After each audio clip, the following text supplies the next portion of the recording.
غسل نجابت کا بالکل صحیح طریقہ، جب رات کو میاں بیوی ہم بستری کریں تو صبح نماز فجر سے پہلے میاں بیوی دونوں کو غسل کرنا ضروری ہے۔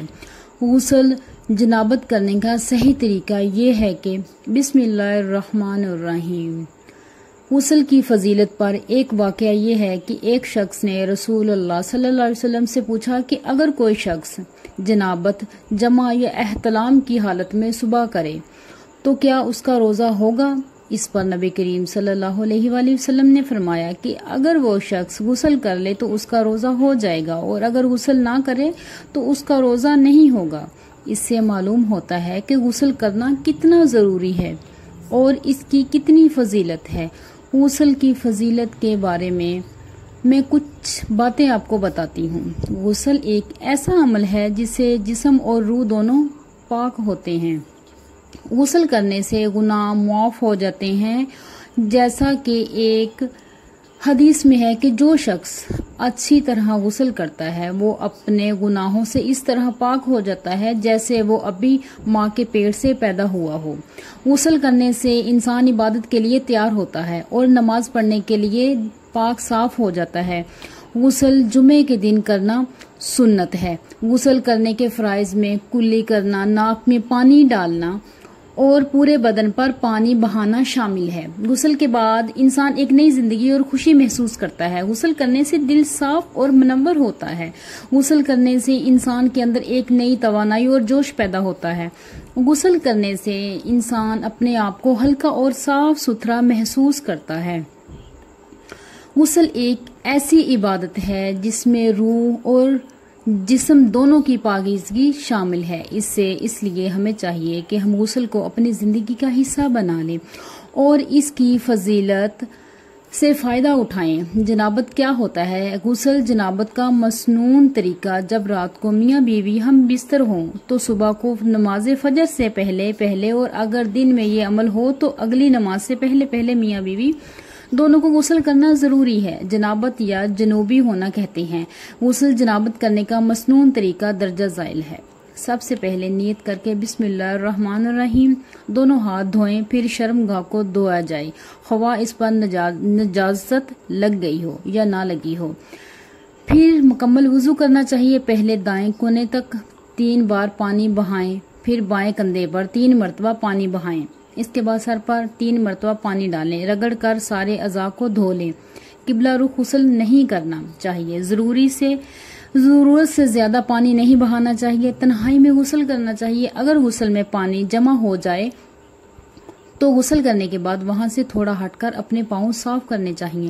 اگر کسی عورت کی چوٹی پہلے سے بندھی ہوئی ہو اور اسے غسل جنابت کی ضرورت پیش آ جائے تو اس پر چوٹی کھولنا لازم نہیں، بلکہ بالوں کو جڑوں تک پانی پہنچانا کافی ہوگا۔ لیکن اگر بال پہلے ہی کھلے ہوئے ہوں تو اب تمام بالوں کو دھونا لازم ہوگا۔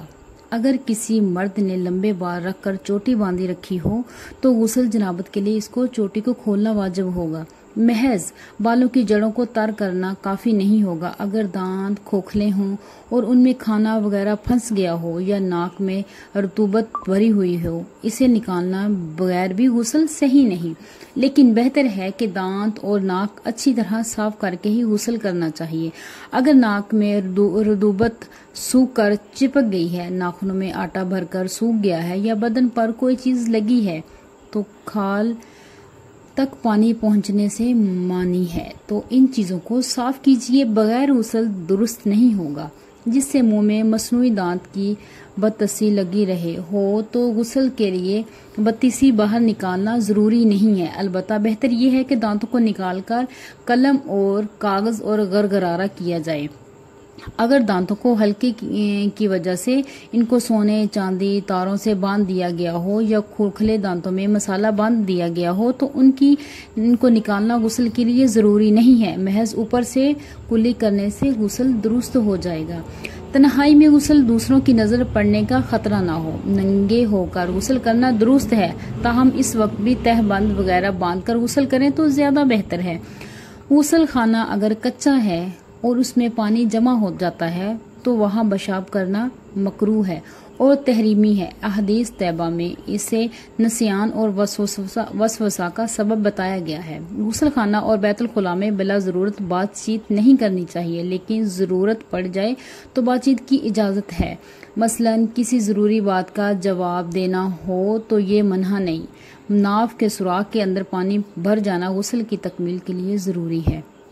غسل کے شروع میں باقاعدہ وضو کرنا مسنون ہے، لیکن اگر وضو بغیر غسل کر لیا جائے اب بعد میں وضو کی ضرورت باقی نہیں رہتی، اس لیے کہ تمام اعضاء پر پانی پہنچ جانے کی وجہ سے طہارت کبری کے وقت ساتھ طہارت صغری بھی حاصل ہو جاتی ہے۔ نماز جمعہ عیدین کے لیے غسل کرنا مسنون ہے، اور یہ سنت صحیح قول کے مطابق نماز سے قابل غسل کرنے ہی حاصل ہو جاتی ہے۔ اگر عید اور جمعہ ایک ہی دن پڑا جائے اور اس روز غسل جنابت کی ضرورت ہو تو ایک ہی غسل سے جمعہ اور عید کی سنتیں بھی ادا ہو جائیں گی، لیکن ثواب کے حصول کے لیے سب کی نیت کرنا ضروری ہے۔ حج اور عمرے کا احرام باندھتے وقت اور میدان عرفات میں زوال کے بعد حاجی کے لیے غسل کرنا مسنون ہے۔ حضرت ابو ہریرہ بیان کرتے ہیں، رسول اللہ صلی اللہ علیہ وآلہ وسلم نے فرمایا، کیا میں تمہیں ایسا عمل بتاؤں جس کے ذریعے اللہ خطائیں معاف کر دیتا ہے اور درجات بلند کرتا ہے؟ صحابہ نے عرض کیا، کیوں نہیں اللہ کے رسول، ضرور بتائیں۔